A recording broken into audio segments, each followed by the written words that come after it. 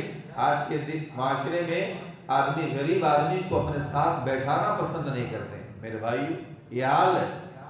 اپنے گاڑی میں غریب آدمی کو کوئی سیٹھ آدمی بیٹھانا پسند نہیں کرتا، ایسا نہیں ہونا چاہیے میرے بھائیوں۔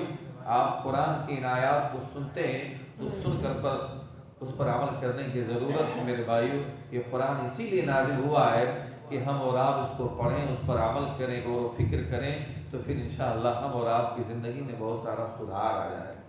تو یہ شروع کی 10 آیتیں آج ہوئی، انشاءاللہ آگے کی تفسیر کل آئے گی۔ اللہ سے دعا ہے اللہ ہم تمام لوگوں کو قرآن و حدیث کے مطابق زندگی گزارنے کی توفیق عنایت فرما۔ اللہ ہم سب لوگ گنہگار ہیں، ہم سب لوگوں کے گناہوں کو معاف فرما۔ اللہ ہم سب لوگوں کو جنت الفردوس کے اندر جگہ دے۔ اللہ ہم تمام لوگوں کو جہنم کے عذاب سے بچائے۔ آمین۔ وآخر دعوانا الحمدللہ رب العالمین۔ السلام علیکم ورحمۃ اللہ۔